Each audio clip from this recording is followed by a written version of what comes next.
नमस्ते महाराज, thank you, आपने मुझे इनवाइट किया। हमारे सब भाइयों के साथ थोड़ा विचार विनिमय हो जाए, थोड़ी सी बातचीत हो जाए, सत्संग हो जाए। तो मैं जब आपने पढ़ना शुरू किया तो मैं भी थोड़ा सुना। जो पढ़ा आपने पैसेज, तो वो तो इंग्लिश में मैंने बहुत बार पढ़ा, हिंदी में भी पढ़ा है। तो ये आप कर्मयोग के बारे में पढ़ रहे हैं इस समय, बहुत अच्छी बात है।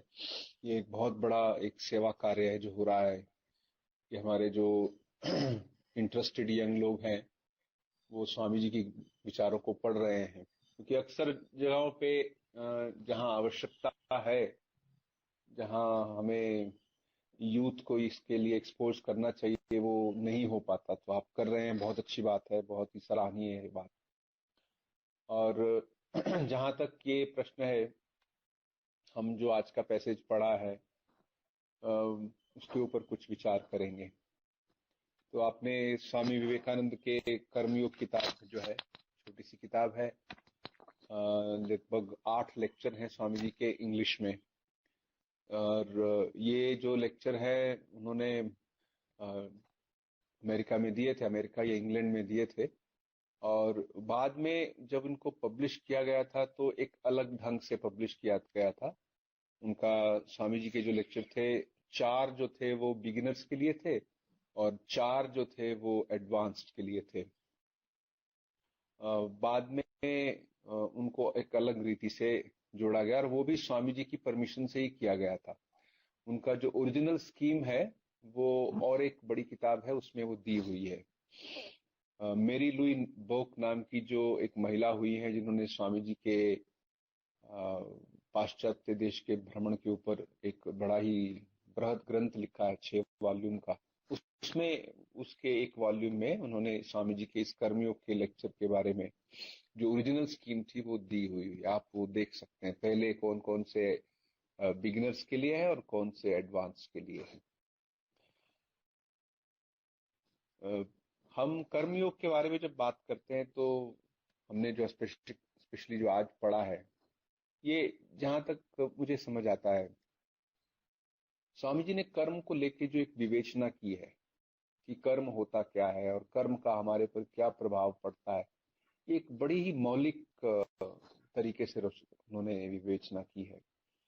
वैसे हम अपने शास्त्रों की ओर जाएं तो गीता में कर्मयोग के बारे में बात आती है, एक पूरा चैप्टर है कर्मयोग के ऊपर में।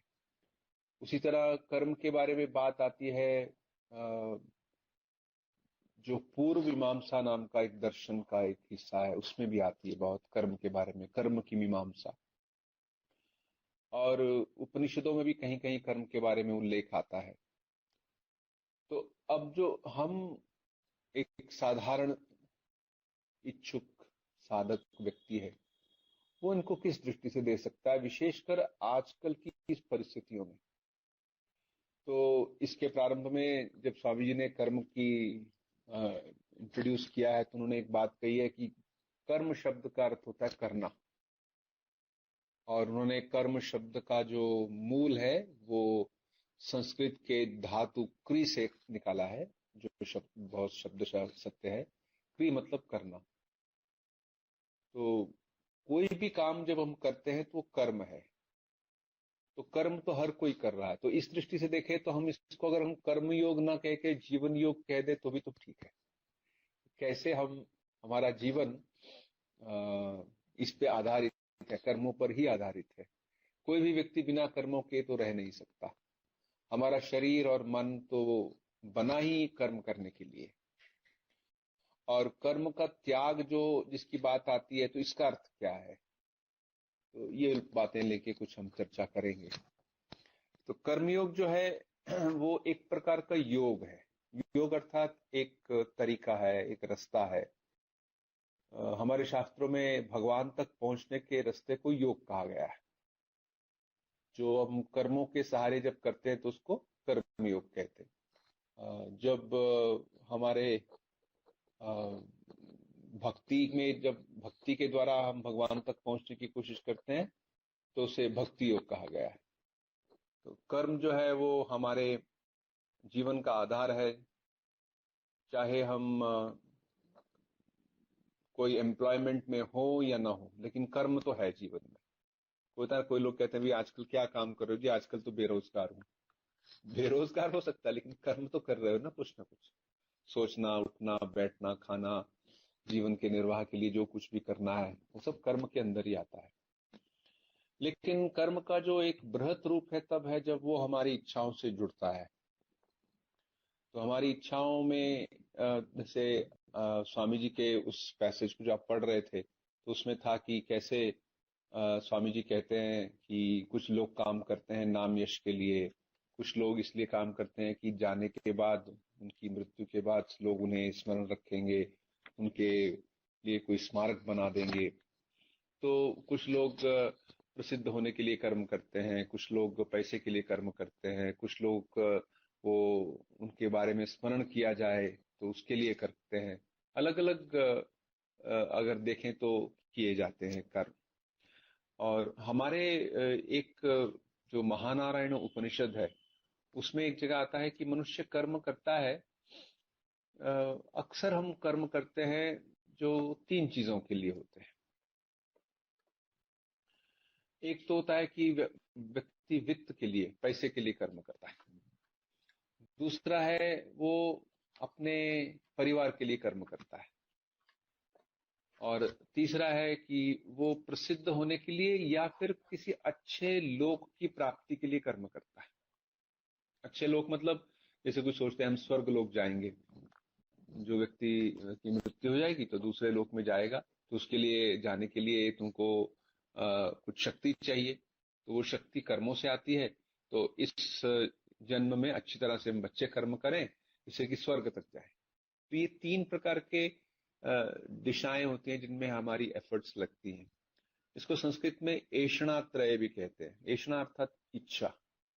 तो 3 प्रकार की इच्छाएं। पहले को कहा जी वित्त ऐषणा, कि व्यक्ति वित्त चाहता है, पैसा चाहता है।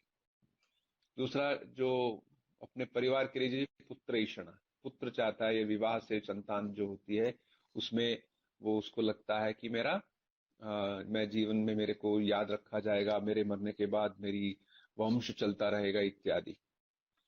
और तीसरा जो है जी उसे जो लोकैषणा कहा गया, जो इस लोक में या परलोक में जाने की जो इच्छा है। तो महानारायण उपनिषद में कहते हैं कि तीनों जो है ये अपने आप में तो आपको कुछ ना कुछ तो अवश्य देंगे, लेकिन मनुष्य की जो एक आंतरिक इच्छा है मुक्ति के लिए या एक अनंत आनंद के लिए, अनंत आनंद के लिए या मुक्ति की इच्छा जो एक प्रायवाची ऑलमोस्ट, तो वो इनसे नहीं मिलेंगी। इनसे क्या मिलेगा? इस संसार की वस्तुएं मिलेंगी। तो कहा कि आप इसके तीनों के परे जाके जब व्यक्ति अपने स्वार्थ का त्याग कर देता है, अहंकार का त्याग कर देता है, तब वो अध्यात्म के मार्ग पर आ जाता है।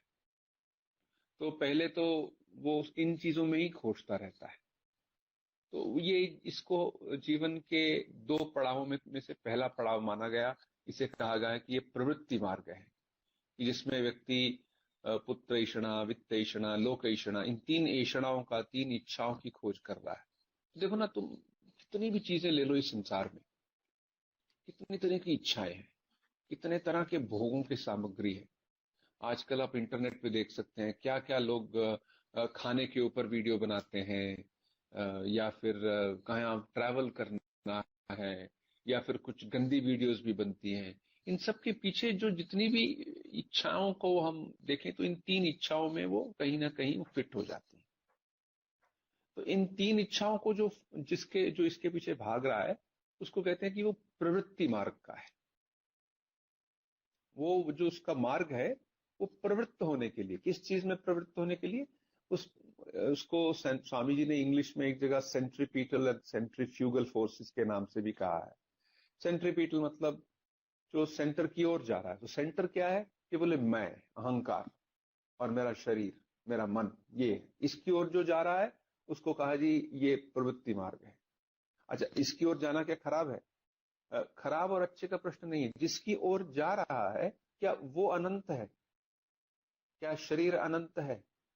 क्या मन हमारा सब समय रहेगा, या फिर हमारा अहंकार? आप देखो, अहंकार की बात करते हैं लोग, हम हिस्ट्री में पढ़ते हैं बड़े डिक्टेटर्स हुए हैं, लोग अपने अहंकार पे आधारित होकर बहुत बड़े अपने आप को मानते हैं कि मान लीजिए मैं बहुत बड़ा पॉलिटिशियन हूं, मैं कुछ भी बोल सकता हूं, मैं कुछ भी कर सकता हूं।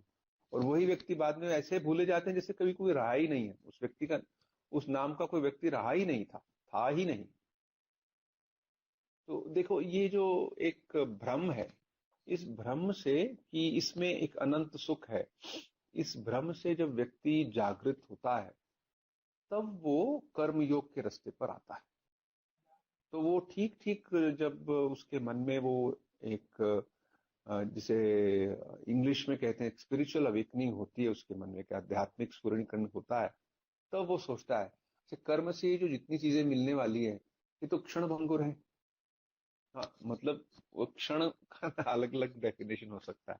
उसमें क्षण हो सकता है कि आप शायद 2 साल के लिए मिल जाए, या 2 महीने के लिए मिल जाए, या हो सकता है 20 साल तक मिल जाए, या फिर कुछ जन्मों तक भी मिल जाए, फिर उसके बाद में समाप्त हो जाता है, फिर दुख। तो जब ये बात समझ आ जाती है कि ये चीज एक क्षण भंगुर है, तब व्यक्ति प्रवृत्ति मार्ग से निवृत्ति मार्ग की ओर आता है।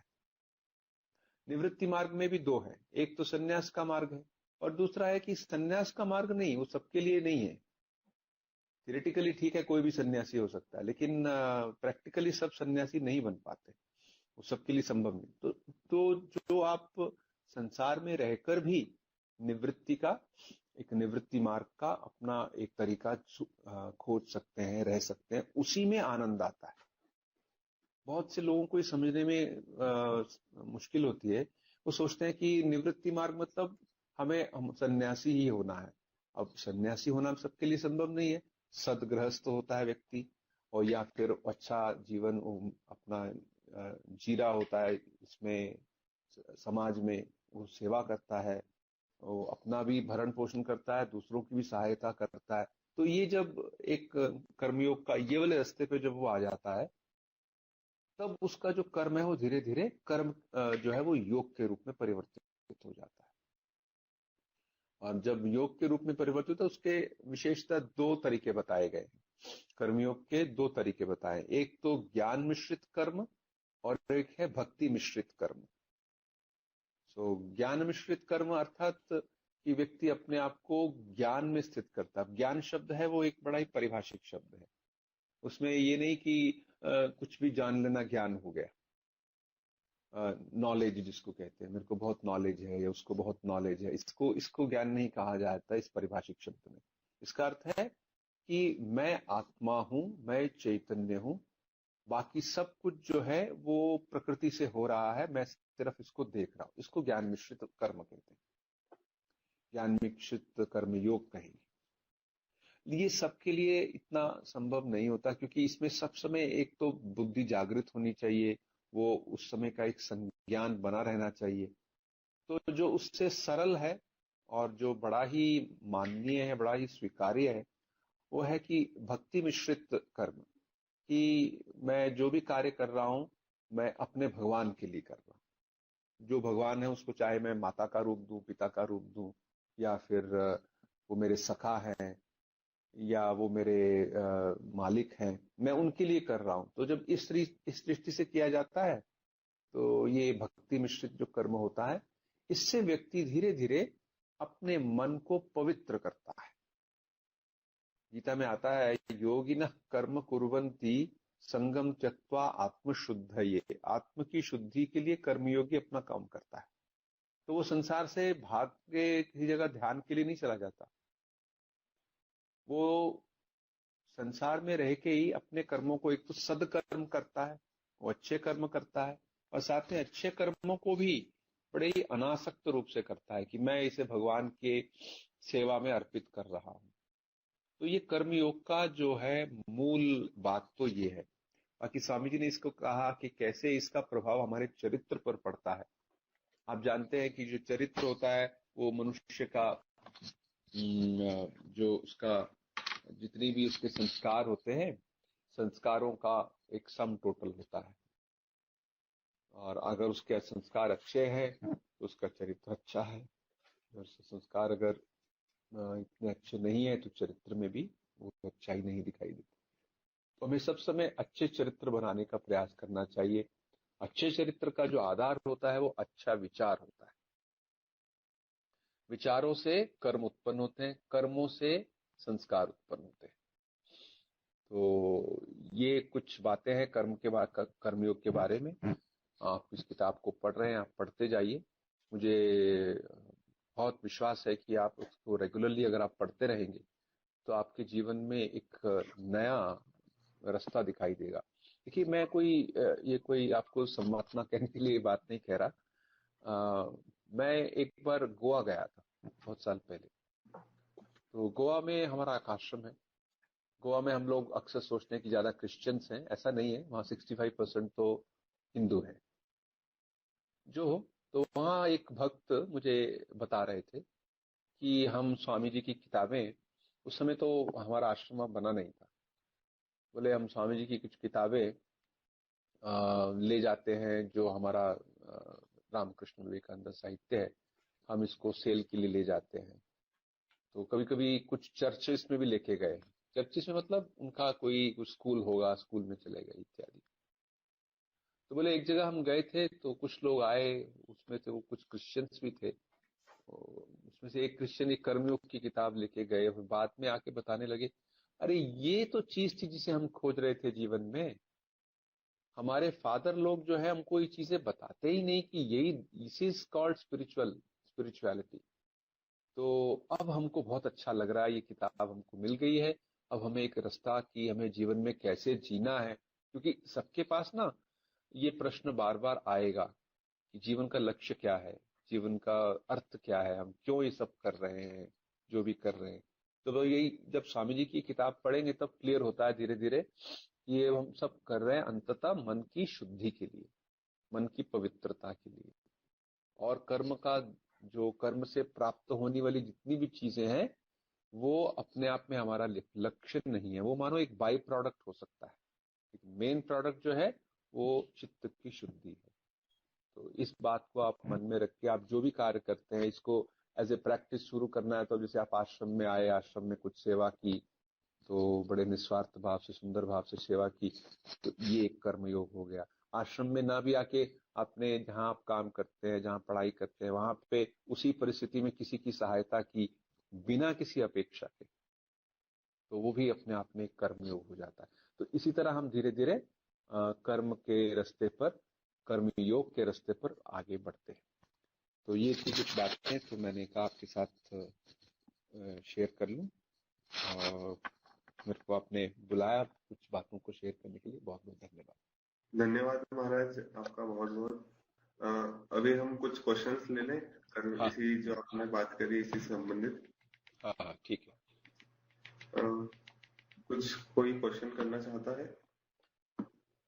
पहला क्वेश्चन मैं ही करता हूँ महाराज आपसे। तो मैं, जैसे हमने बार बार पढ़ा है कि निस्वार्थ भाव से कर्म करना चाहिए, स्वामी जी ने भी जगह बहुत सारे जगह पर कहा है, गीता में कहा है कि कर्म फल की चिंता न करो, कर्म करे चलो।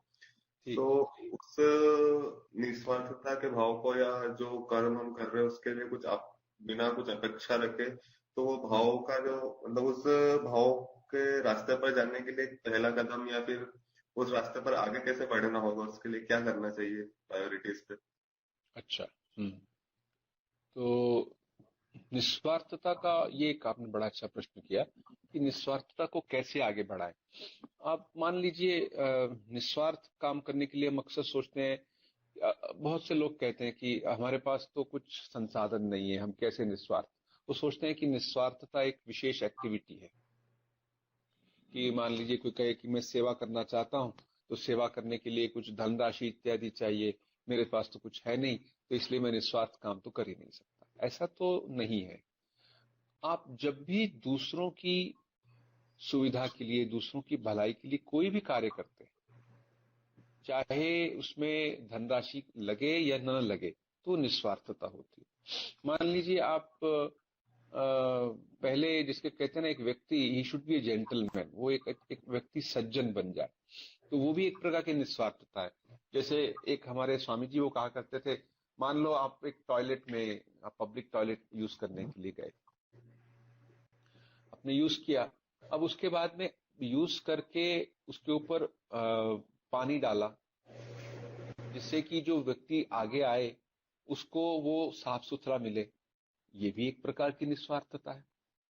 आप जैसे किसी मंदिर में गए, जैसे आप आश्रम में आए, आश्रम में चप्पलें उतारनी होती जब मंदिर में जाते हैं, तो उसे सुव्यवस्थित रूप से एक जगह पे रखे, जिससे कि व्यक्ति जो ऊपर चढ़ रहा है, मंदिर की ओर जा रहा है, उसको आपकी चप्पल के ऊपर से लांग के ना जाना पड़े, ये भी एक प्रकार की निस्वार्थता है।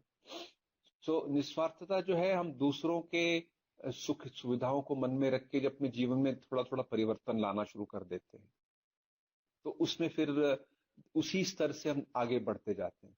जैसे कोई स्थिति आई जिसमें मैं अपने आप को प्रेजेंट कर सकता हूं, मैं किसी, मान लीजिए कोई घर के आसपास कोई जानने वाला है, या फिर कोई ऐसा व्यक्ति है जो बीमार पड़ गया, उसकी सेवा की आवश्यकता थी, तो मैं हर रोज आधा घंटा या 1 घंटा या मेरे सामर्थ्य के अनुसार कुछ सेवा करता हूँ, तो वो भी एक निस्वार्थता का एक स्वरूप है। तो निस्वार्थता हमारे चारों ओर बहुत सी चांसेस होते हैं, हम उनको कैसे जीवन में उतार सकते हैं, ये हमको सोचना है।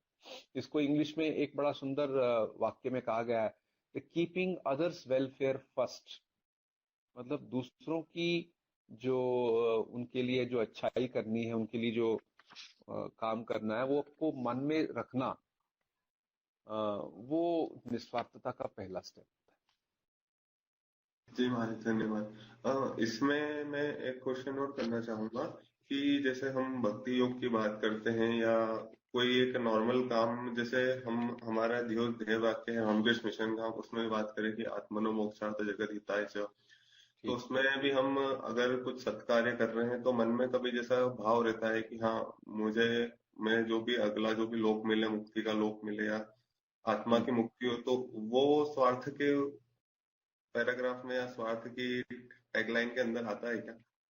अगर कोई व्यक्ति मुक्ति चाहता है तो वो एक प्रकार का तो फ्रीडम चाह रहा है ना, तो उसमें स्वार्थता कैसे आई?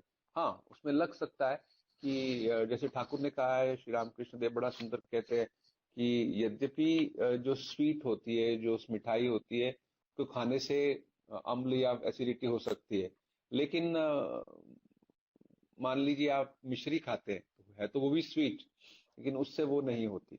ठीक उसी प्रकार से अगर कोई व्यक्ति अपने स्वार्थ के लिए करता है कि हाँ, इससे मुझे मुक्ति मिलेगी, तो असल में वो निस्वार्थता है, क्योंकि अगर उसकी अगर ठीक ठीक मुक्ति हो जाती है, तो वो एक अत्यंत ही निस्वार्थी व्यक्ति होता है। जो मुक्त पुरुष होता है, वो बड़ा ही निस्वार्थी व्यक्ति होता है। वो ये नहीं कि सिर्फ हाँ चलो इस कमरे से वो छुट के भाग गया, तो वो निस्वार्थ, तो वो फ्री हो गया, तो ऐसा तो हमारे शास्त्रों में नहीं आता। उन्होंने कहा है कि जो सर्वभूत हिते रताः, जो व्यक्ति ठीक ठीक मुक्ति को प्राप्त करता है, वो दूसरों के हित में ही लगा रहता है। सर्वभूत हिते रताः, तो वही हमारा है कि अगर कोई व्यक्ति ठीक ठीक अगर आध्यात्मिक होता है, या वो आध्यात्मिक चरम सीमाओं पे पहुंचता है, तो वो ऐसा व्यक्ति तो असल में सोसाइटी के लिए बहुत बड़ा लाभकर व्यक्ति होता है। उसका चरित्र पवित्र होता है, उसके कर्म पवित्र होते हैं।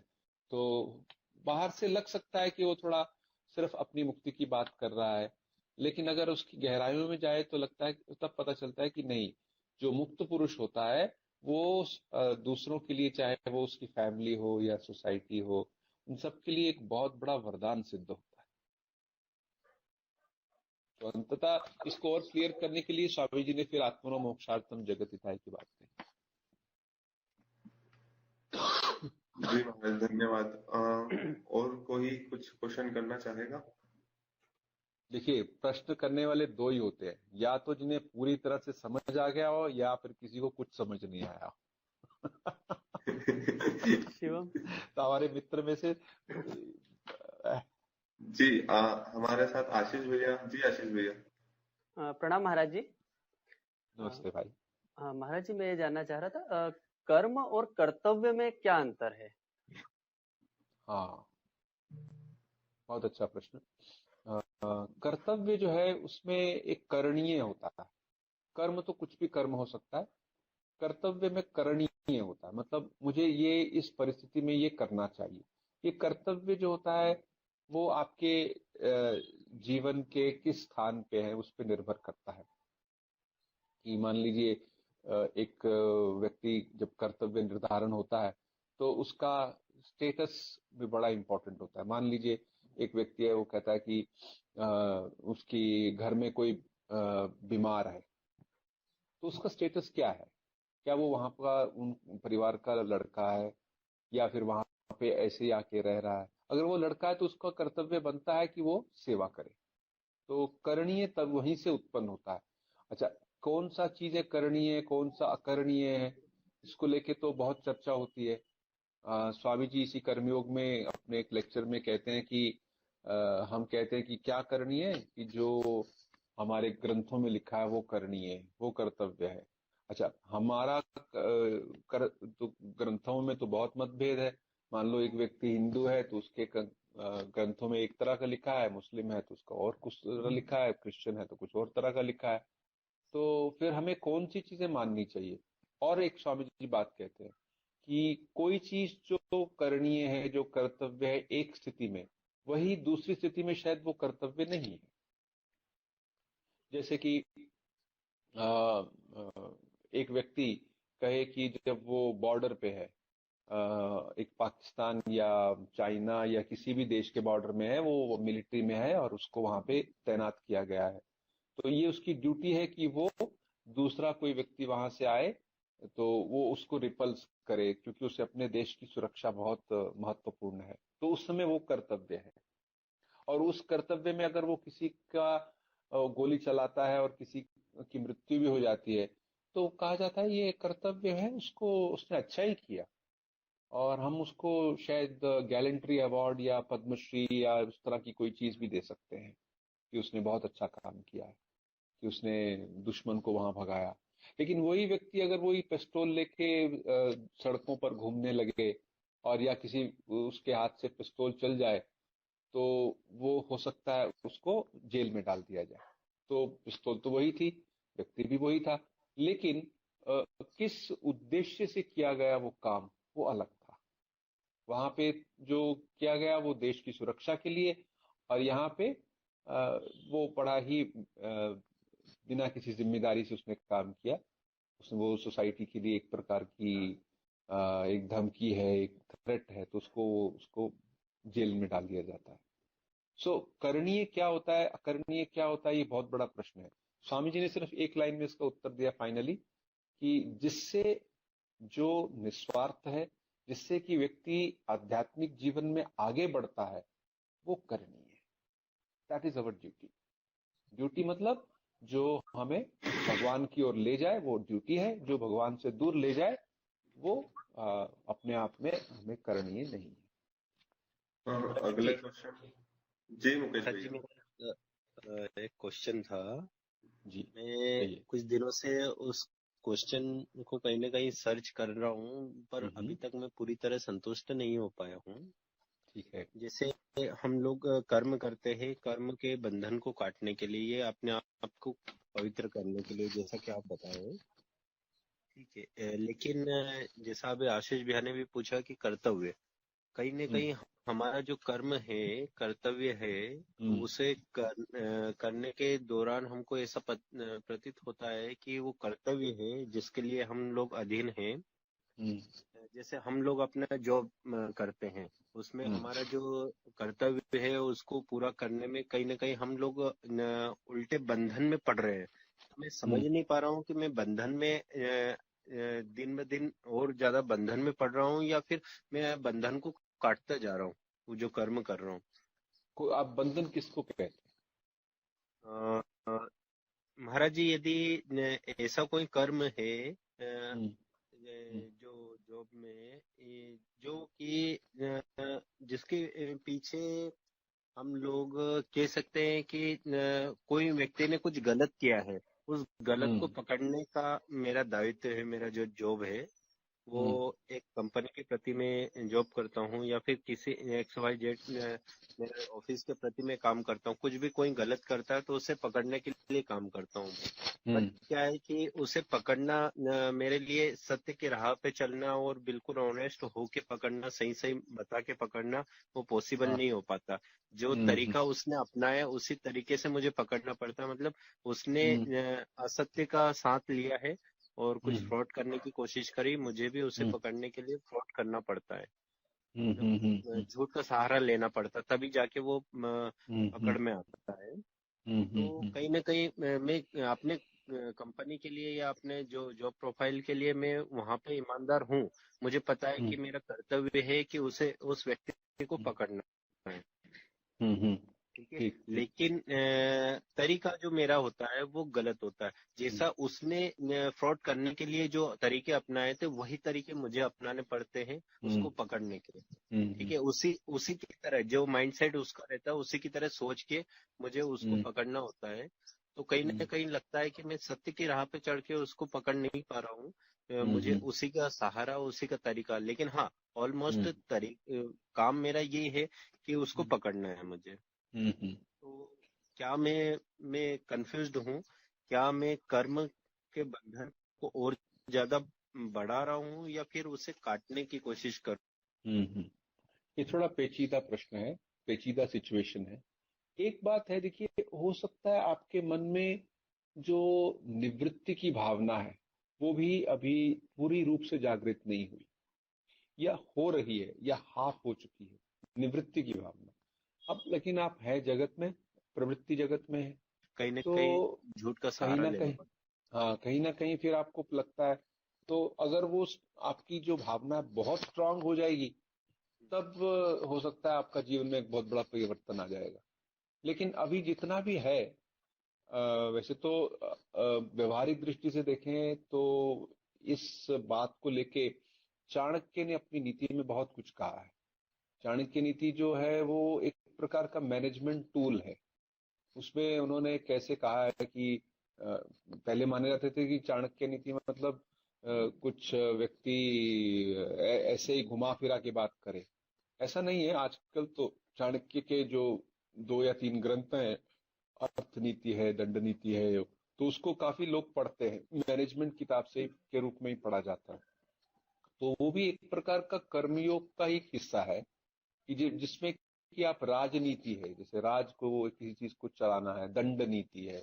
तो जब आप संसार में है तो दंड नीति, राजनीति सब चलेगा।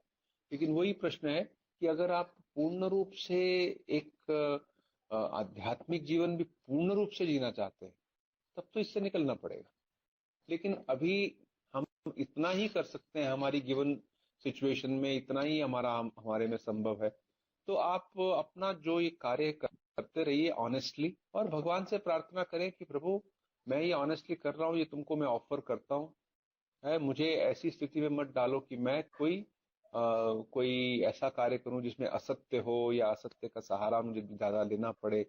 मैं इनसे धीरे धीरे मुक्त हो जाऊं, मुझे और भी जो सटीक रास्ता मिले जिसमें मुझे इस तरफ ना करना पड़े। अब जैसे हमारे देश के मान लीजिए सुरक्षा सलाहकार हैं, तो उनको अब इंटरनेशनल लेवल पे बहुत सी चीजें करनी पड़ती हैं। तो क्या वो करना उचित है या नहीं है, और वो देश के लिए कर रहे हैं तो उचित हो जाता है। ठीक है ना। तो ये उद्देश्य को लेके बहुत कुछ डिटरमिन करता है, नहीं तो बहुत सी सिचुएशन बड़ी पेचीदा होती है। तो उद्देश्य क्या है, किस उद्देश्य के साथ। अब देखिए, सारा जो महाभारत है वो धर्म की व्याख्या को लेके ही किया गया, कि धर्म, जैसे भगवान कृष्ण ने कितनी बार ऐसी चीजों को उनको करना पड़ा जो हमारी दृष्टि से लगता है वो तो एक लीला थी, वो तो क्यों उन्होंने किया। इसीलिए जो साधारण दृष्टि में तो कहते हैं कि आप राम जी को फॉलो कीजिए, राम जो है मर्यादा पुरुषोत्तम है। लेकिन कृष्ण जी की भी अपनी एक भूमिका रही है।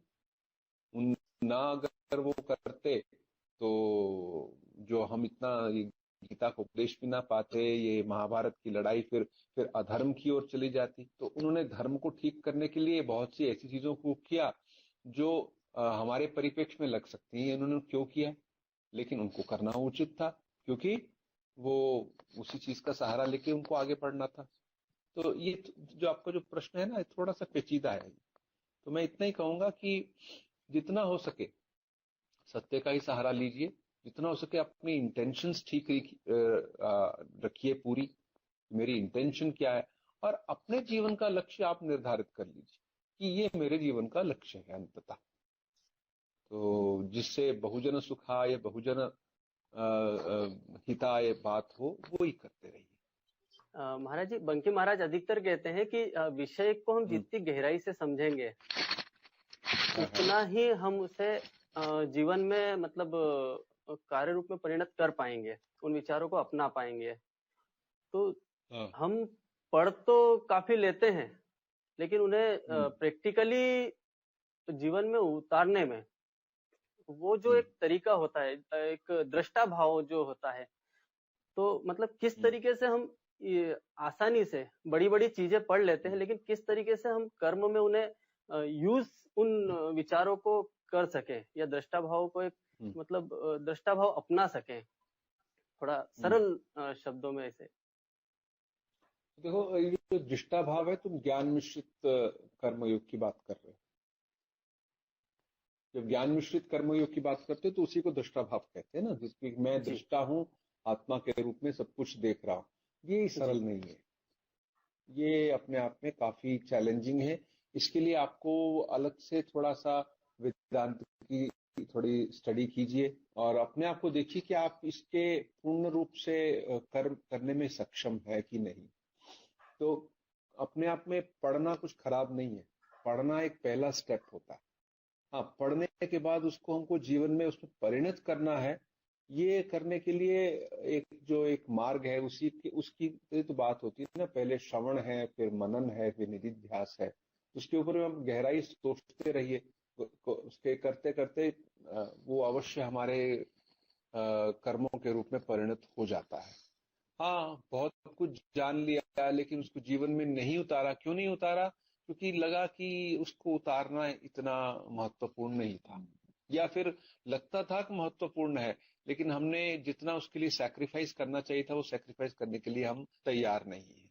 मतलब बलिदान करना है अपने सुख सुविधाओं का, अपने स्वार्थ का, अपने सोने की उठने की जो पूरी प्रक्रिया है उसमें कुछ चेंज लाने का, उसके लिए हम उतने पूर्ण रूप से तैयार नहीं है, इसलिए उसको जीवन में नहीं ला पाते। तो एक विलिंगनेस होनी चाहिए अंदर से, वो विलिंगनेस से ही हम इन विचारों को जीवन में उतार पाते हैं। जहां तक साक्षी की भाव है कि साक्षी दृष्टि से सब कुछ देखना करना, तो उसके लिए आपको आत्मा का विचार करना पड़ेगा और गहराई में जाना पड़ेगा कि आत्मा है क्या। आत्मा का एक भाव रखना होगा। लेकिन गीता में ही आता है 12वें अध्याय में, क्लेशो अधिकरस्तेषाम अव्यक्तासक्त चेतसाम, कि जो पूर्ण रूप से इस ज्ञान का पथ लेते हैं वो उनको कष्टकर मार्ग है। तो हम लोग अक्सर ज्ञान और भक्ति मिश्रित मार्ग लेते हैं जो थोड़ा आसान होता है। तो आप वो अगर ट्राई करके देखिए तो अच्छा। आप कर्म के बारे में और थोड़ा पढ़ सकते हैं, कर्मयोग के बारे में। जैसे एक तो भक्ति का तरीका बताया, वो मच इजियर है कि मैंने जो कुछ भी किया भगवान को ऑफर किया, सुबह से शाम तक किया, फिर शाम या फिर पूरे दिन के मैंने 4 हिस्से कर लिए। तो सुबह से 11 बजे तक, 11 बजे से फिर 12 बजे 4 बजे तक, 4 बजे से फिर इतने बजे तक, फिर इतने, वो सारे चारों हिस्सों को मैं भगवान को ऑफर कर रहा हूँ। ऐसे कर सकते हैं तो ईजियर होता है भगवान को ऑफर करना। महाराज हाँ जी, सुनील भैया, मेरा क्वेश्चन था महाराज एक, कि निस्वार्थ भाव से काम करते हैं तो हम उसमें परफेक्शन तो कर नहीं, हम जो साधारण मनुष्य है उसमें हम परफेक्शन नहीं कर पाएंगे। हम सोचेंगे ठीक है, काम ना कुछ मिल गया है, ऐसा एक विचार आता है। तो हम निस्वार्थ भाव से करते हैं, तो उससे कैसे बचा जाए? अपने प्रश्न को और थोड़ा स्पष्ट कीजिए। जी महाराज, मतलब जैसे मैं किसी का काम करता हूँ, तो मैं वकील हूँ, मुझे वो फीस देता है। जब वो मुझे फीस नहीं देगा तो मैं उसके प्रति उदासीन होने लग जाऊंगा, या फिर मैं साधारण मनुष्य वकील हूँ इसलिए उसके प्रति उदासीन हो जाऊंगा। तो मैं उसका काम उस ढंग से नहीं करूंगा जो मुझे पैसा देगा, जो इसका मैं कर्तव्य कर रहा हूँ। यहाँ मैं सिर्फ मतलब उसको 100% नहीं दे पाऊंगा। यही मेरे मन में विचार आएगा, या मैं ऐसा करने लग जाऊंगा अपना आप नेचुरली, क्योंकि मैं साधारण मनुष्य, तो उससे अब मैं कैसे बचूंगा? नहीं, उसमें तो ठीक ही है कि अगर आप तो वहां पे अपना एक प्रोफेशन चला रहे हैं ना, तो प्रोफेशन में फिर आपको कंसिडर करना है वो क्यों नहीं दे रहा पैसा। क्या वो जेन्युइन है कि उसके पास पैसा नहीं है? अगर वो जेन्युइन नहीं है कि पैसा वो नहीं इसलिए दे रहा क्योंकि वो उसका हृदय को ठीक नहीं है, उसकी मंशा ठीक नहीं है, तो उसको फिर आपको वैसे हैंडल करना पड़ेगा। उस समय आप अपने आप को वीक मत कीजिए ना, उसमें अपने आप को ये नहीं तो मैं तो आध्यात्मिक जीवन। देखो, एक बार श्री रामकृष्ण देव के जो एक शिष्य थे स्वामी योगानंद जी, उन्हें श्री रामकृष्ण देव ने कहा तुम एक कढ़ाई खरीद के लेके आओ। वो गए, कढ़ाई खरीद के ले आए, तो श्री रामकृष्ण ने उसको अच्छी तरह से देखा, कढ़ाई को देखा, उसमें तो छेद था। बोले, अरे ये तुम ये वाली कढ़ाई ले आए जिसमें छेद था, तुम उसको सोच समझ के ले खरीदते, अच्छी तरह से परख के खरीदते। तो उन्होंने कहा नहीं, मैं तो गया मैंने उससे कहा कढ़ाई दे दो, उन्होंने कढ़ाई दे दिया, मैं बस ले आया। तो श्री रामकृष्ण देव ने मुस्कुरा के कहा, अरे वो तो वहां धर्म करने के लिए थोड़ी बैठे हुए हैं, वो तो अपना बिजनेस कर रहे हैं। तो इसी प्रकार से हमें जो कुछ भी है ठोक पीट के लेना चाहिए। तो अपने व्यवहारिक जीवन में हमें जहां आवश्यकता है वहां पैसा मत लीजिए। जैसे कोई बड़ा ही जरूरतमंद व्यक्ति है जो पैसे को अफोर्ड नहीं कर सकता, तो उसके लिए सहायता करने के लिए मत लीजिए, वहां पे स्वार्थ की भावना को त्याग कीजिए। लेकिन जो व्यक्ति कर सकता है और लेकिन अपने उसकी मंशा ठीक नहीं है, इसलिए वो नहीं आपको दे रहा है, तो फिर उसको उसी तरह से हैंडल करना चाहिए। जी, पूर्णता से कैसे करूंगा? जैसे मैं पेड़ लगा रहा हूँ, मुझे फल प्राप्त नहीं होगा तो मैं बबूल के पेड़ को लगा के छोड़ के भूल जाऊंगा, पर जब मैं आम का लगाऊंगा तो उसकी ज्यादा ध्यान रखूंगा कि उससे मुझे फल प्राप्त होगा। तो यहाँ में उस आध्यात्मिकता में उसको कैसे जोड़ पाएंगे या कैसे कर परफेक्टनेस कर पाएंगे? देखिए ना, हर चीज जो आप करते हैं तो 100% हम निस्वार्थ रूप से झट से नहीं कर पाएंगे। जितना कर सकते हैं उतना कीजिए। जो 100% निस्वार्थता तो तभी आती है कि जब व्यक्ति अपने आप को शरीर और मन के सीमाओं से इस बंधन से मुक्त कर लेता है। इसे हम कहते हैं कि वो एक जीवन मुक्त पुरुष है। उसके जीवन में और कुछ नहीं दिखाई देगा, सिर्फ निस्वार्थता दिखाई देगी। लेकिन निस्वार्थता भी दिखाई देगी तो हो सकता है व्यक्ति बाहर से उसको लग सकता है कि वो भी थोड़ा निस्वार्थी है। जैसे श्रीमद स्वामी यतीश्वरान जी महाराज जो हमारे संघ के उपाध्यक्ष रहे हैं, गौतमान जी महाराज ने दीक्षा जिनसे ली थी, तो वो जब थे तो बहुत से महाराज को जो था अपने आप को वो पहनते थे। जो महाराज पहले कितने साल अमेरिका में थे तो उसका उनका प्रभाव उन पे था। तो वो जब पहनते थे कपड़े सब इस्त्री करके पहनते थे, अच्छे साफ सुथरे। उनका महाराज शूज भी पहनते थे। तो उस समय देख के कुछ लोग जो थे, वो यंग लोग थे महाराज के पास, कुछ लोग कहते थे ये सब क्या है, एक साधु है, साधुओं को इन सब करने के लिए क्या जरूरत है। तो पीछे पीछे ही उनके मन में कुछ जिसको कहते हैं अनादर का भाव भी आता था। लेकिन जैसे जैसे दिन बीतते गए, महाराज के साथ उन्होंने और इंटरेक्शन किया, तो उन्होंने देखा अरे ये तो एक बाहरी चीज थी, अंदर से देखा इस व्यक्ति ने इतना निस्वार्थ है, दूसरों के लिए इतना उनकी भलाई के बारे में सोच रहे हैं। तो उनका पूरा मत पूरा परिवर्तित हो गया और वो बड़े दुखी हुए कि हमने ऐसे अनादर का भाव से क्यों सोचा। क्योंकि बाहर से पता नहीं चल सकता ना कि व्यक्ति कितना स्वार्थी और निस्वार्थी है, वो तो उसका अंदर का भाव ही है जो बताएगा कि वो स्वार्थी और निस्वार्थी। याद है श्री रामकृष्ण देव की वो कहानी जिसमें एक साधु या कोई ऐसे अच्छे पुरुष होते हैं जो जिनके कुटिया के पास में ही एक घर होता है जहाँ पे एक वैश्या रहती है। तो वो सब समय उसको गाली देते रहते हैं, क्या उसका जीवन है, ये कैसे जीती है, ये है वो है। और वो बेचारी दुखी होके मेरे पास और कोई रास्ता नहीं है, मेरे को इसी तरह ही जीना है, ऐसा अपना जीती है। वो साधु के प्रति बड़े उसके मन में आदर रहता है। बाद में जब दोनों की मृत्यु होती है तो यमराज के जो दूत है साधु को नरक की ओर ले जाते हैं और उस जो स्त्री को है वो वैकुंठ की ओर ले जाते हैं। तो ये कैसे होते, हमने ये बाहर से देखने से पता नहीं चलता, अंदर से आप क्या सोच रहे थे उस पर निर्भर करता है। तो कहानी में भी बहुत कुछ ठाकुर ने कह दिया है। जी महाराज। महाराज जी प्रणाम। नमस्ते।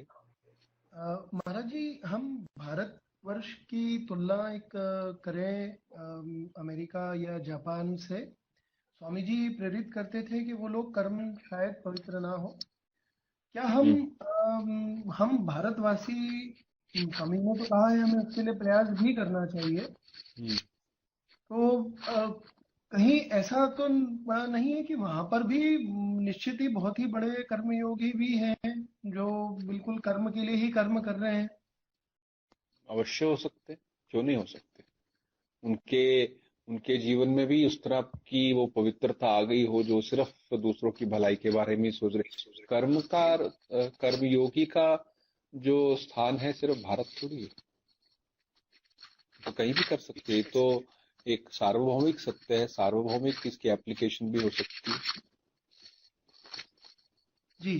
तो इसमें महाराज जी वो धर्म अर्थ उपार्जन में, जैसा भी थोड़ी देर पहले भैया ने भी पूछा था आपसे कि उसमें उनके भी कर्तव्य कितनी बार गलत होते हैं। या हमें हमारी ही बात करें तो हम लोग भी बिजनेस में कुछ कार्य करते हैं, कुछ ऑर्डर हमें मिलते हैं, कुछ किसी और को नहीं मिलते हैं।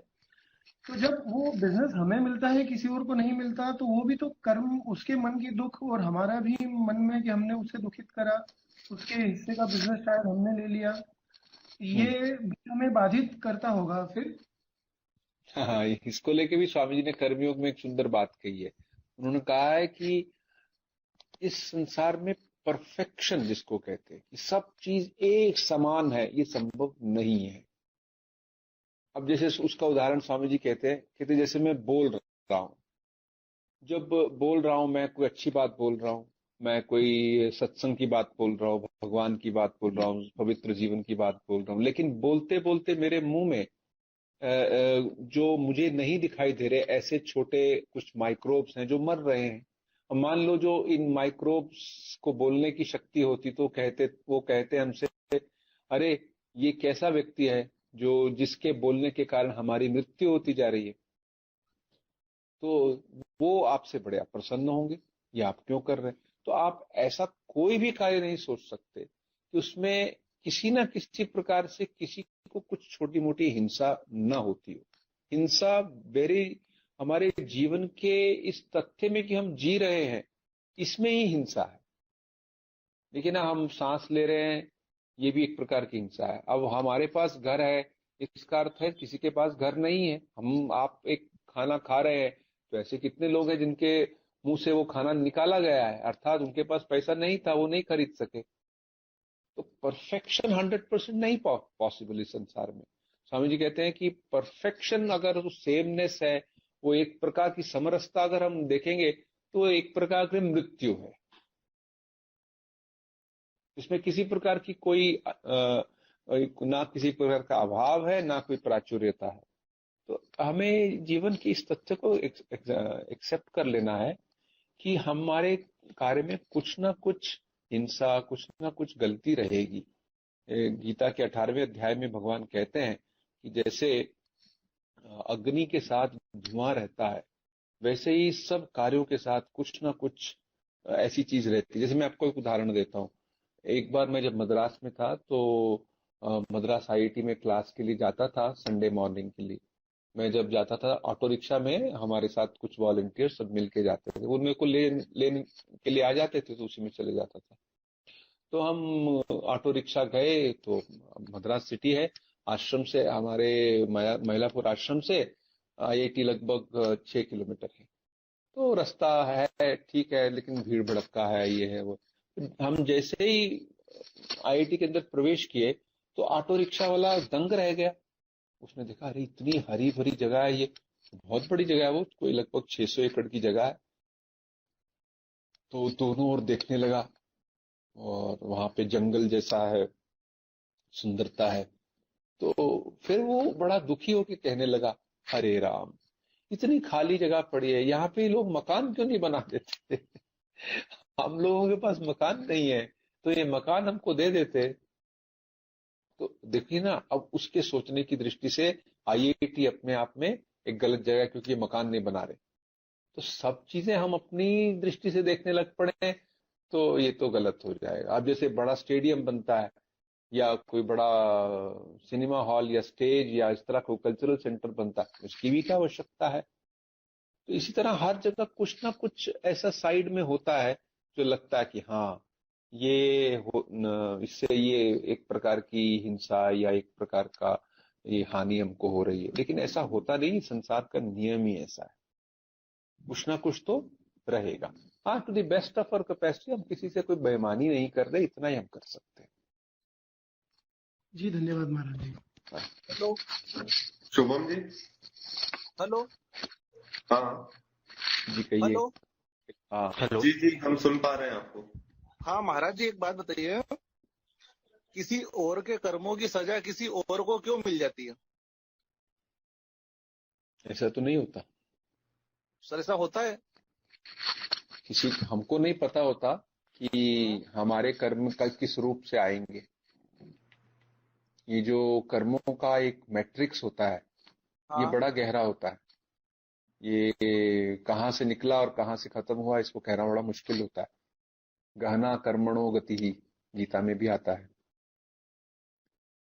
महाराज जी, उसको जैसे नहीं, मान लो किसी हाँ, और ने कहिए। कुछ किसी और ने कोई गलती करी है, उसकी सजा किसी और को मिले, वो कब तक रहेगी, इसका भी कुछ प्रावधान होता है क्या?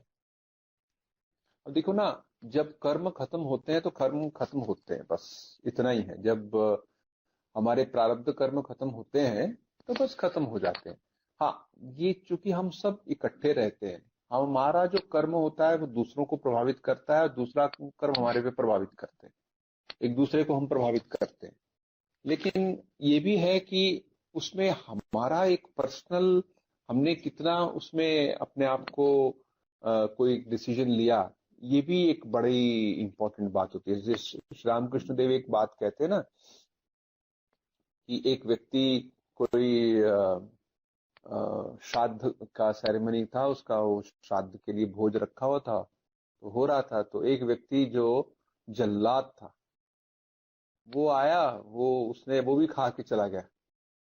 और वो जो था उसने गौ हत्या की थी, तो गौ हत्या का सारा पाप उन सारे लोगों के ऊपर पड़ गया जो वहां पे जिन्होंने भोज किया था।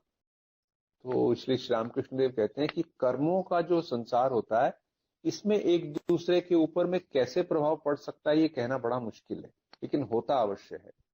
लेकिन हमारे अपने कर्म जो है, कुछ चीजें हमारे हाथ में है, उनको हमको ठीक ढंग से करना चाहिए। इसीलिए तो कर्मों की पवित्रता के बारे में बार बार बात की गई है। और बाकी जो कर्मों का ये जो नेटवर्क होता है, ये बड़ा बड़ा पेचीदा होता है, बड़ा पेचीदा होता है। यहां तक भी कहा जाता है, जैसे आपके मन में एक अच्छे विचार आए, आपने कहा कि मैं ये अच्छा प्रश्न करूंगा, मैं कर्मयोग के बारे में पढ़ूंगा। अब ये आपने किताब, आपके मन में ये विचार आए और आपने किताब में कोई अच्छा चीज देखी, उस समय आपके अच्छे कर्मों का उदय होना चाहिए, तभी आपने जो वो किताब अच्छे विचार पढ़े, उसका मन आपके मन पे प्रभाव पड़ेगा। अगर वो उदय नहीं हुआ तो आपने पढ़ा, ठीक है, अच्छी बात है, लेकिन उसका आपके ऊपर प्रभाव नहीं पड़ेगा। तो ये कर्मों का जो बहुत गहरा एक होता है, जो अपने आप में उसका जो करने वाला होता है, उसका प्रभाव कैसे कहाँ पड़ता है, ये कहना मुश्किल है। अगर आप न्याय की बात कर रहे हैं कि किसी को न्यायपूर्ण कोई चीज नहीं मिली है, तो ये भी बड़ा इसमें भी एक बहुत बड़ी बात है। इसमें समाज का भी एक रोल आ जाता है कि समाज ने ऐसा क्यों नियम बनाया, उन्होंने क्यों नहीं ऐसा समझा। नहीं, मैं न्यायपूर्ण वाली बात नहीं कर रहा हूँ, मैं तो बात कर रहा हूँ कि किसी का कोई काम चल रहा हो या किसी की जॉब ऑलरेडी चल रही हो और अचानक ही एक पता नहीं कौन सा सेकंड ऐसा आने वाला है और उसने सामने वाला बोल दिया कि सर कल से नहीं आपको आना है। ठीक है। अब इसमें कौन सा कर्म ऐसा हो गया अपने से ही कि जो अचानक ऐसा हो गया? अब ये तो वही तो कहना मुश्किल है ना, हमारा कौन सा पूर्व कर्म ऐसा है, हमें क्या मालूम। तो इसलिए कहते हैं कि आप अच्छे कर्म करते रहिए कि वो पुण्य से कहीं ना कहीं आपको अच्छी चीजें जो आपके मतलब आपको सब समय उससे अच्छी चीजें मिलेगी, वो करते रहिए, उनसे मिलता रहेगा। परोपकाराय पुण्यम, जिससे कि आपको ठीक ठीक सिचुएशंस मिलती रहे, बस इतना ही कह सकते हैं। तो कोई सॉल्यूशन होता है क्या महाराज जी कि भाई अपन ये काम करो तो इससे और जल्दी सॉल्यूशन हो जाएगा, या देखो ना 100% तो कह नहीं सकते ना कि सब समय कर्म हमारे ये होना ही पड़ेगा। तब तो आपने कह दिया कि मानो कर्म का जो हमारे ही सारे सब चीजें हमारे ही हाथों में है। कर्म में बहुत सी चीजें हमारे हाथों में है, बहुत सी चीजें हमारे हाथों में नहीं है। इन दोनों का कॉम्बिनेशन हमको समझना चाहिए। और बाकी कोई ये जो लोग होते हैं ना शॉर्ट कट खोजते हैं, फिर किसी मांत्रिक इत्यादि के पास में जाते हैं तो फिर उसमें फंस जाते हैं।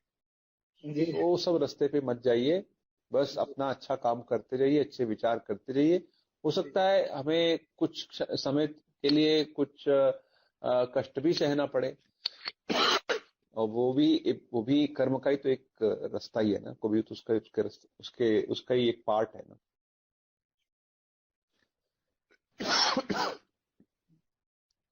थैंक यू महाराज जी।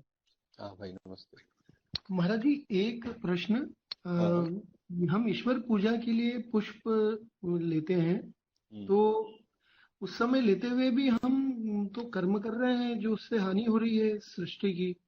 एक तितली उस पे से परागकण ले सकती थी और हमने हमारी खुशी के लिए उसे ईश्वर के चरणों में अर्पित कर दिया। ठीक है, तो ये करना उचित है या नहीं? अगर एक व्यक्ति को वो अनुभव हो चुका है कि सारी सृष्टि का ही काम चल रहा है, तब तो उसे करना उचित नहीं है। लेकिन चूंकि आपको अभी अनुभव नहीं होता है, मतलब किसी व्यक्ति को अनुभव नहीं हुआ है, तब तक वो अपने अहंकार की निवृत्ति के लिए अगर फूलों को तोड़ के भगवान के प्रति ऑफर करता है, उनके अर्पित करता है, तो उसमें कुछ खराबी नहीं है। देखिए, जो भी पूजा होती है, जो भी कार्य होता है, वो भगवान की वस्तुओं को लेके कार्य होता है। हमने क्या बनाया? किसी ने कहा मैंने भगवान की पूजा के लिए इतने फूल दिए। अरे भाई, क्या फूल तुमने बनाए थे? तो भगवान के बनाए हुए हैं। हाँ, तुम्हारे पास सामर्थ्य थी, तुमने खरीद लिए या जहां से भी ले आए। वो अपने अहंकार की निवृत्ति के लिए ही सारी जितनी भी हम पूजा करते हैं, जितना भी हम भगवान को ऑफर करते हैं, उस तरह अपने अहंकार की निवृत्ति के लिए करते हैं। भगवान को फूलों की कोई आवश्यकता नहीं, सारी पृथ्वी उसकी है।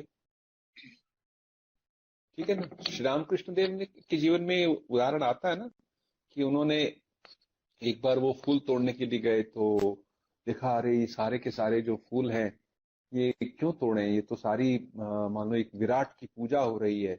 ये सारे जो पेड़ हैं, ये जो वृक्ष, ये फूल लगे हैं, ये कलियां हैं, ये मानो एक विराट की पूजा कर रहे हैं। तो फिर श्री रामकृष्ण देव कहते हैं उसके बाद में कभी मैं फूल नहीं तोड़ पाया। तो अगर हम उस स्थिति पे पहुंच गए तो बस ठीक है, लेकिन देख ले कहीं हम अपने अहंकार के कारण तो नहीं कह रहे हाँ नहीं मैं इस स्थिति पे पहुंच गया। हो सकता है आप नहीं पहुंचे हो सकता है पहुंचे हो, ये तो आपका इंटरनल लाइफ है, वही बता पाएगा। प्रणाम महाराज जी।